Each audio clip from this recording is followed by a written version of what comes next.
समझ नहीं आ रहा अपने सैलरी इंक्रीमेंट का क्या करूं। बेटा इतना क्या सोच रहा है?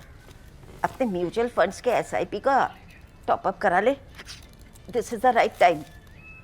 क्या समझ में नहीं आया? बेटा इतना क्या सोच रहा है? अपने म्यूचुअल फंड्स का एसआईपी टॉपअप करा ले। This is the right time. अब समझा।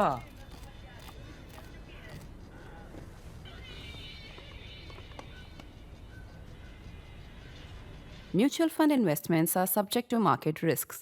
Read all scheme-related documents carefully. Just how politically significant can be a mere trial court order be?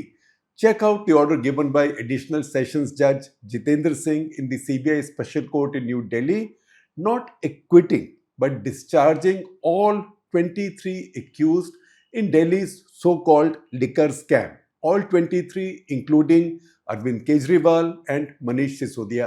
Everybody.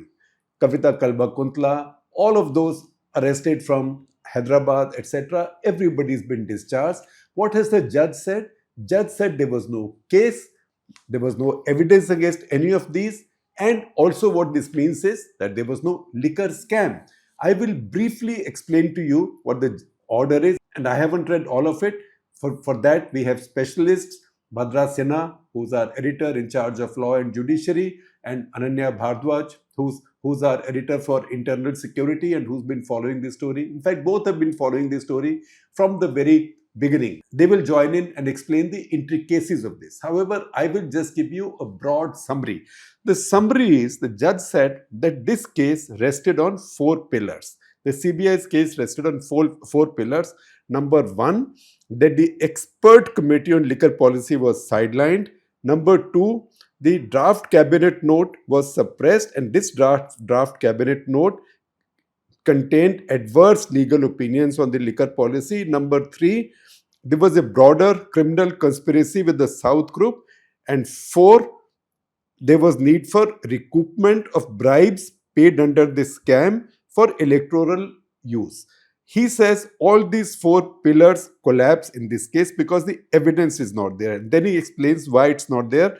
That we'll come to. I will just give you one simple example. The judge says, for example, that the CBI case is that the first cabinet policy, the first policy said that profit or commission on these sales, liquor sales, could be 5%. The next one said 12%. So the CBI case is that 5% was raised to 12%, which means arbitrage went up, and part of this arbitrage would have been paid back, or quote unquote was paid back in bribes, in this case amounting to allegedly 100 crore rupees. The judge says this is nuts. Not his language, that's my interpretation. The judge says it's nuts because what the first cabinet policy said, that the minimum profit margin given should be 5%. The judge did not say maximum, which means if the minimum is 5%, you can go to 35%. The second policy said the maximum is 12%.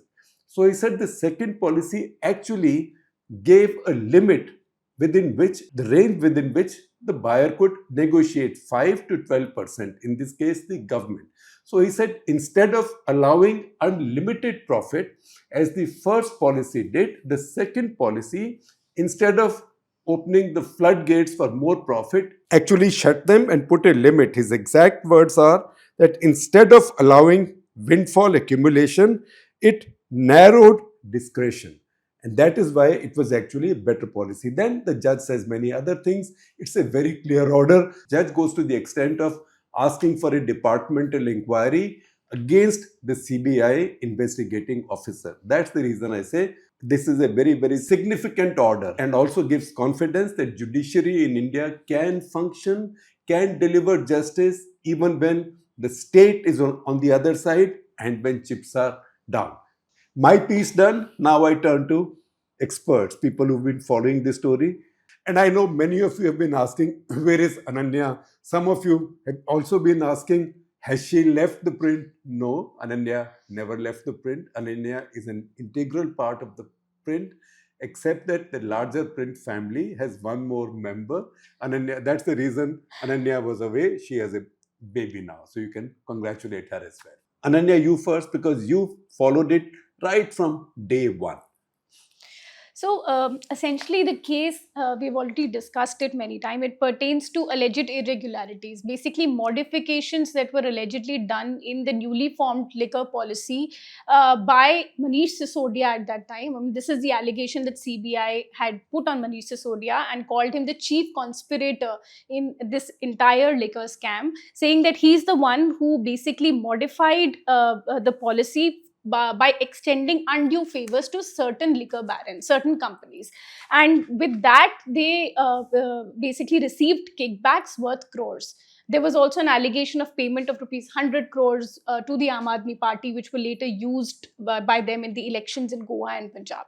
So these were several allegations, but essentially the case rested upon Manish Sisodia being the chief conspirator of the case. Although CBI also called Arvind Kejriwal as the main guy who knew everything was going on, and that he basically did not say anything and let it happen. So they also made him a key accused in the case. But Manish Sisodia was the central character.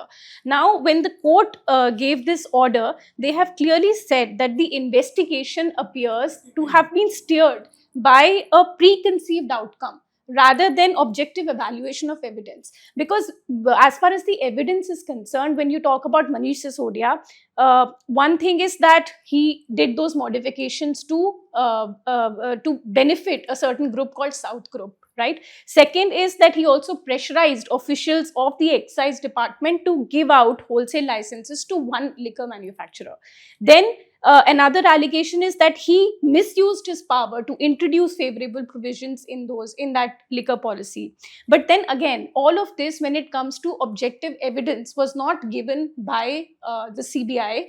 And the judge, in fact, has said in his order that CBI could not establish that policy changes were done with criminal intent. That is very important, because in the CBI case, when you see the charge sheet, and we have reported this extensively, there is a reference of several meetings that happened between Manish Sisodia and other liquor barons, etc. In fact, there is also reference of meeting of Arvind Kejriwal with Mr. Reddy. I'll come to that later, because of which he became a key accused in the case.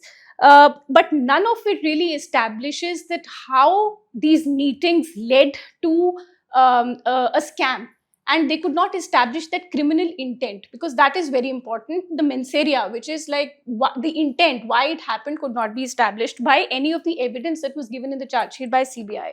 In fact, beneficiaries of the conspiracy were at a disadvantageous position. And this is a very interesting point that the judge noted in the order. For instance, there is one thing he has mentioned, that there was an enhancement of the eligibility criteria for grant of L1 licenses in the second draft of the L1 is a liquor license. Yeah.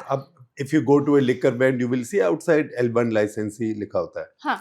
So in that, they said that the turnover requirement for anyone who's applying for an L1 license was basically increased from 100 crores to 500 crores. And this was done to basically root out all the small players so that the South Group can be the main player in the market, and all the smaller companies are not eligible for applying for it. But then in the final report, it was moderated to 250 crores, and then it came down to finally 150 crores. But the interesting fact is that when one of the alleged beneficiaries, Indospirit, they struggled to basically fill this criteria of 150 crore turnover. So the CBI, so the judge clearly asks that, that if a company who you are saying is an alleged beneficiary is unable to, satisfy this criteria, then how is it that this policy was modified to benefit them? This is like bowling a googly at yourself and Yes. getting bowled. That you change the criteria, Yeah. Apparently to favor a company, Yeah. right? But that company, because of this criteria, actually becomes ineligible, Yes. right? Yeah. And that company is then charged by the CBI as a beneficiary. Right. This is really abel mujhe maar. If you take this to court. In fact, they had to withdraw it. Because they were not eligible to apply for this, since even the 150 crore mark. Yeah. So this the judge clearly said that, it just seems inconsistent. So whatever you're saying is not consistent with the evidence that you have put on So you record. just mentioned the South Group, and Yeah. we've all been reading about the South Group, and the order also talks about the South Group. What is the South Group? So South Group was basically liquor barons from the South. In fact, the judge has also said that why are you calling them South Group? So if it was, say, a case that happened in Chennai, would you call liquor barons from the North as the North Group? So he also went to the extent of saying that. So these are liquor barons and businessmen from Mostly the from South, Hyderabad. from Hyderabad. And these are the ones, in fact, when Kejriwal was named as an accused in the charge sheet, they said that he had meetings with K. Kavita and he had meetings with Magunta Reddy and asked them that why don't everyone come from the South to invest in Delhi, because we want people from the South to come and invest money in Delhi. So they had a meeting in the secretariat. So these are a group of people, liquor barons, politicians who were willing to invest money in the liquor business. And one politician, Kalba Kuntla Kavita, daughter of KCR, then in BRS, now estranged, Yeah. and second from TDP, Telugu Yes. Desam Party. Yeah. That is Magunta Reddy. Reddy. Yes. Right? So they've also all been discharged Yes, now. all of them. Everybody's been discharged All of them. now. After spending significant time in jail. Not Magunta Reddy, he was not arrested. Yeah. But Yeah. 17 months, poor Manish Sisodia spent in Yes, jail. yes. Innocent man. About 6 months. Over 6 Kejriwal, months, and Kejriwal. he had to Yes. give up his chief ministership, etc. And then Kavita Kalbakuntla also spent time in jail. Yeah, about, So all yeah, of these 17. people spend time in jail when the judge does not even find sufficient evidence Yeah, to frame charges. yeah. Bhadra, what is the difference between the judge discharging these accused or acquitting them? Because a lot of people, I find some TV channels also saying acquitted, but this is not an acquittal. No, this is not an acquittal, this is discharge. So basically what discharge really means is that at this point of the trial, in the case, the court did not find sufficient evidence or material, even on the face value, which could give rise to a grave suspicion. So, as per the procedure under the Criminal Procedure Code, the first stage of a trial is framing of charges. So, a framing of charge happens after the judge peruses the material, the evidence placed before the judge, and it weighs the evidence, right? So the judge can come to two conclusions. Either there is enough evidence to go ahead with the trial, or there is none, or there is very little. Little in the sense that it may give rise to some sort of suspicion, but not grave suspicion. So if it is not a case of grave suspicion, but just a mere suspicion, then the benefit has to go to the accused, and the accused can be discharged by the judge. So the accused doesn't have to face the rigors of a trial Yes, unnecessarily, yes, which can yes. go on for a So while. discharge means now the accused do not have to face the cross-examination, the examination of witnesses, the defense witnesses, and usually in such kind of cases where there is bulky evidence, there is, there are more than 200 prosecution witnesses, the trial can be a punishment. Tariq pe tariq. That's right. So, for a trial in such kind of a case to end could have been like 4, 5, 6 years. Never know, right? Because one thing we must just point out is that this entire case is based on documents.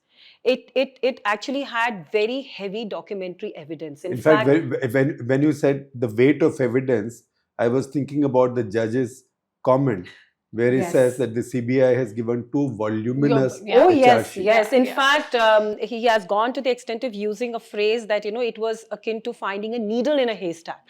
So the bulk of the documents is humongous in this particular case. There were around 14,000 emails. And all of this was presented to the court in a digital format. Yeah, in a pool. In a pool, yeah.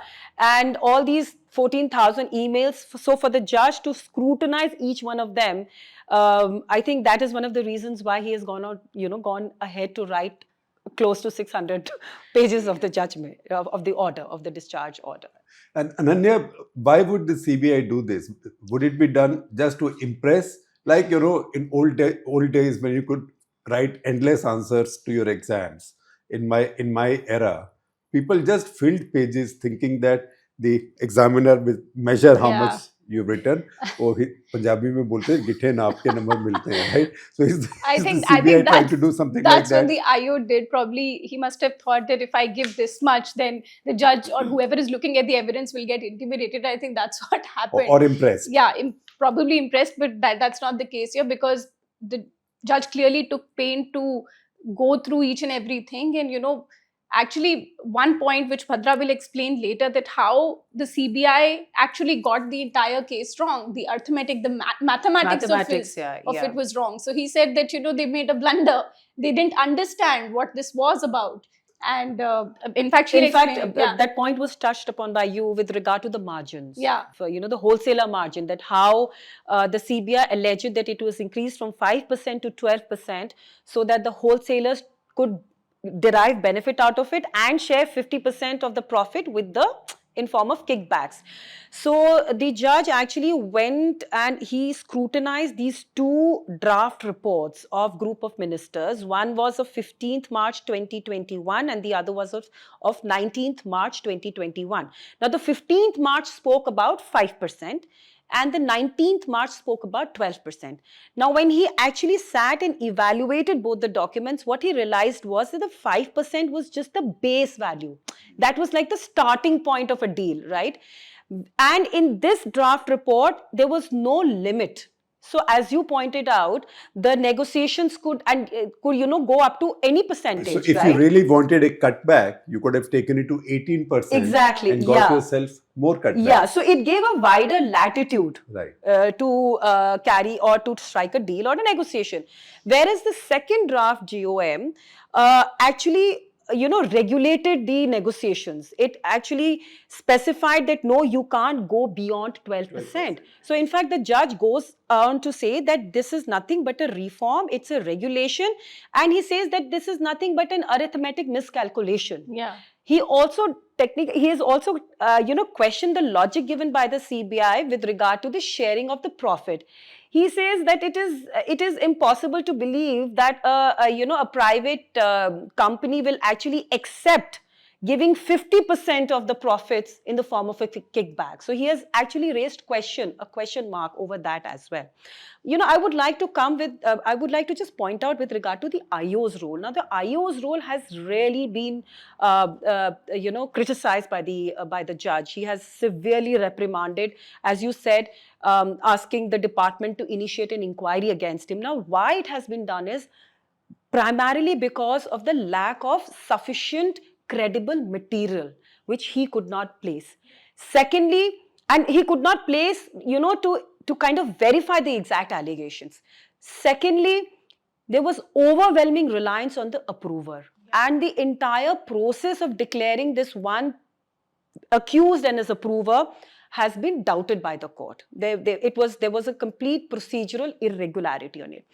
Thirdly, the court has questioned the IO for framing a former Deputy Excise Commissioner, Mr. Kuldeep Singh. And I will read out what he says when he announced the order. He said that, there is no material at all. I am repeating, there is no material at all, and you have framed him as accused number one. So this is one of the reasons why a departmental inquiry has to begin against him. And another very interesting thing which the court has pointed out is that how some individuals who were named as suspects in the charge sheet, they were simultaneously also showed as prosecution witnesses. Can you imagine? And to this instance, what the judge is saying is that this was a self-contradictory stance. It was done deliberately so that the agency could, and I'm quoting from the order, so that the agency could implicate the same persons in case the case failed to withstand judicial scrutiny. So imagine, there was so much of manipulation. Was the investigating agency taking anticipatory bail. Kind of. That's right. That's right. Yes. So the judge goes on to say that this kind of a manipulation was actually designed to protect the investigator rather than to assist the court to come to the truth. So he goes on to say that this shows that the IO was conscious of the inherent fragility of the allegations and was apprehensive that the version might not survive close judicial examination.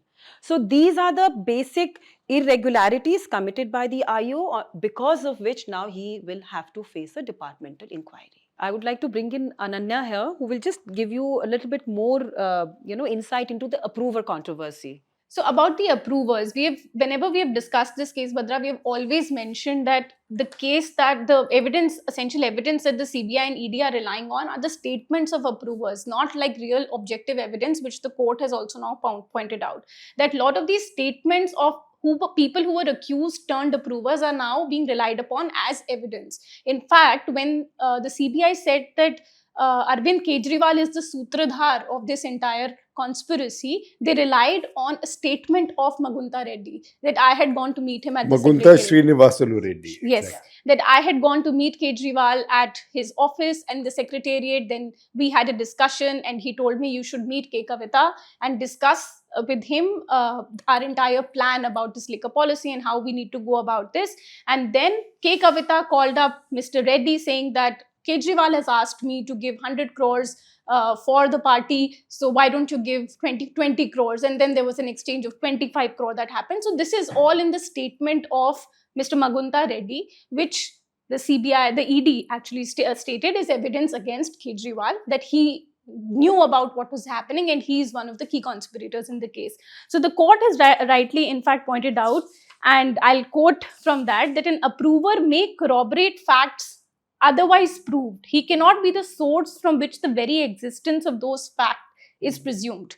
And in this case, Mr. Reddy actually was not even an approver. He was a prosecution witness, made a prosecution witness. That also the court has pointed out that, how can you make this person who himself was an accused or a party to this conspiracy, how can you make that person a prosecution witness without sending him for pardon or making him an approver? So you're not just relying on his statement and making Kejriwal a key accused in the case as a conspirator, but you're also making him a prosecution witness. So that is one. And secondly, others also, like Dinesh Arora, who also turned approver. He's a businessman who had basically said that he made Manish Sisodia meet Sanjay Singh, who was later arrested. So his statement also, the court said that, this thing about turning people approvers and then relying on their statements as evidence is not something that should be done. An approver is a most unworthy friend, if at all.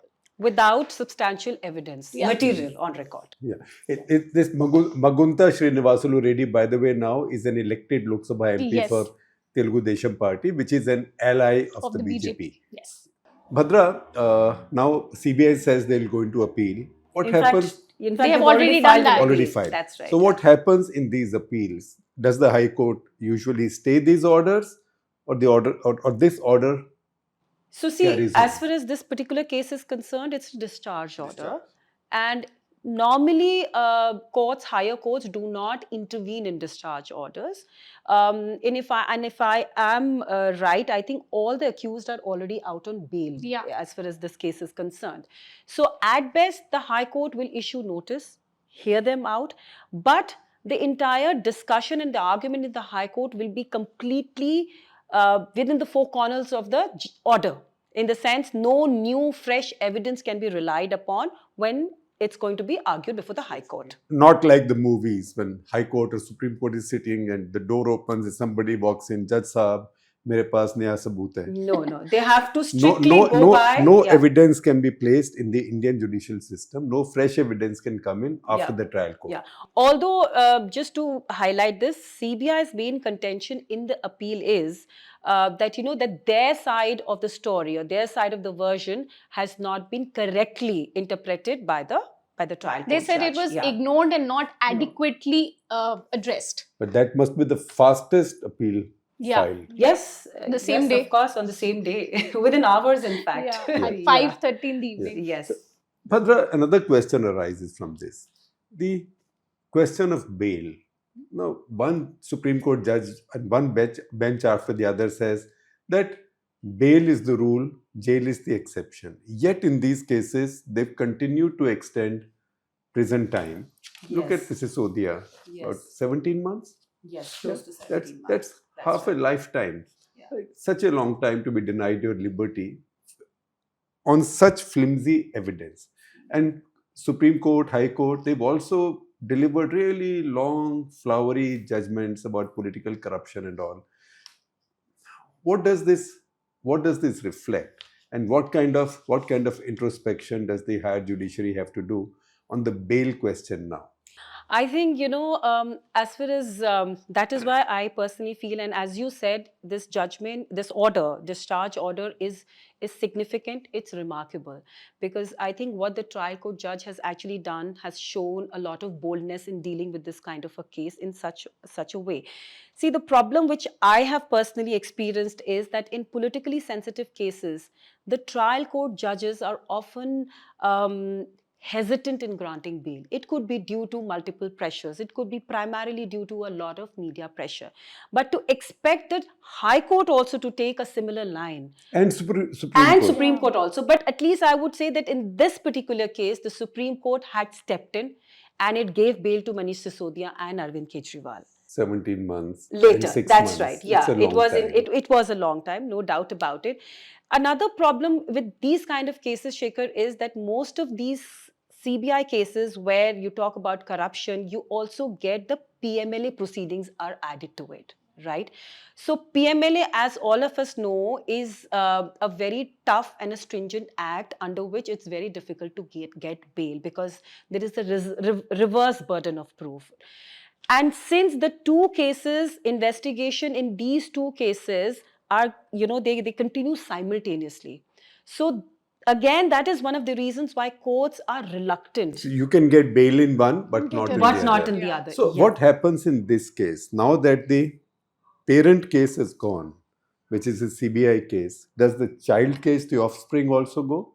The ED case? Legally, yes. Technically, yes, because there's a very clear-cut judgment by the Supreme Court which says that once the predicate offence goes, the PMLA case doesn't stand. It is an obvious thing. But just to point out here, the ED has been contesting this legal principle. In couple of cases, they have taken a stand that PMLA cases should be considered as standalone cases because money laundering has happened. So, but we'll have to see what the higher courts rule in this case. In this case, no money has been found. No. As per today's discharge order, there is not even an iota of corruption. In fact, in the charge sheets as well, there was no mention of any money trail or any recoveries that has happened in the case. As far as the PMLA case is concerned, it is always with regard to the proceeds of crime. Now, in this case, if there is no crime that has taken place, so the proceeds, what is the proceeds of crime? Right. And in this case, another important factor and aspect to be pointed out is with regard to policy. What the court has really spoken about is that this was nothing but an administrative discretion, a policy that was taken by a committee. And it went through all the processes and all the levels of clearance, including LG. So a criminal prosecution cannot be invoked in case of an administrative discretion unless there is sufficient material to show that there was dishonest intent, there was a quid pro quo. And as far as this case is concerned, nothing of this sort has been placed before the court. No material has been placed. So even if because of a policy, if certain expected outcomes, there was no, you could not get those outcomes. And if because of that policy, a private entity lawfully had certain, gained certain profits, that is not sufficient to, invoke a criminal proceeding. That is not sufficient. You have to go beyond. It may be an administrative lapse. You may be critical of a policy, but this mere allegation is not enough. You have to show undue benefit. You have to show undue benefit. Which in this case was not present. Yeah. Ananya, you've covered many long-lasting, important, politically loaded criminal cases. Where would you rank this one? Number one. Number one. Because this was such a complex case, and like you said, there were so many documents. In fact, going through charge sheets, first by CBI, then ED, all the evidence, so-called evidence that they had attached with it, so much digital evidence. In fact, even when this order came, it's a 600-page order. It took us about 2 to 3 hours to really go through each and everything. So we were discussing it. I don't think I have covered a more complex, or I would say a more interesting case than this, where so many of these big names were there, and so many layers to this investigation. So this would be number one, definitely. Investigation apart, this case or what has happened today will definitely have political implications. Some people are calling it revival of Kejriwal. Some people are saying that it's a victory for him. He stands vindicated. What do you have to say about Well, it? it is a revival of Kejriwal and Aam Aadmi Party because one, the weight of a big criminal prosecution with CBI and ED both involved. It's a very heavy weight on your heads. That lifts. But the second thing is, because this order clearly makes Aam Aadmi Party out to be such victims, Yeah. right? That both Kejriwal and Sisodia, and by implication their party and their politics, they were targeted and they were victimized. So this will also draw sympathy. I'm not saying BJP voters will leave BJP and go to them, but this will bring many of the Aam Aadmi Party voters back to them. Yeah. And that can signal a revival of the party. Where it goes, I don't know, but this can definitely signal a revival of the party. We've also seen Punjab and Haryana High Court in the Panchkula land allocation matter also similarly give relief to Huda, Bhupinder Huda, and also AJL. That is the company that with which, or the group that is the company with which the Gandhi family has been associated in the National Herald case. Yeah. So that also tells you that good thing is that judiciary seems to function. It functions slowly, but it does deliver justice. No, Bhadra? Yes. Yes. At least from this order, it's quite evident. It's very evident. Yeah. So I will close it with something, one of my favorite lines from a 1969 film, Do Bhai. It had, I think, Ashok Kumar and Jitendra and maybe Mala Sinha. And one brother is judge, the other is a lawyer in his court. And the theme song of the film, written by Anand Bakshi, is इस दुनिया में है दुनिया वाले बड़ा मुश्किल है इंसाफ करना बड़ा आसान है देना सजाएं बड़ा मुश्किल है पर माफ करना. So this judge has done the mushkil thing, convicting somebody, punishing somebody, particularly in a fraught political situation like this, would be more quote unquote, and I say it with some humility, would be politically correct, right? To do this, किसी को माफ करना, to say that there is nothing, this is not even forgiveness, this is to say that these people are innocent and targeted. That requires special courage, both professionally and morally. In fact, I just would like to add one line which he has very specifically mentioned, that ignoring all of the material placed before him by the CBI would be travesty of justice. That's a wonderful line to conclude this with. And thank you, Bhadra. Thank you, Ananya. Thank you.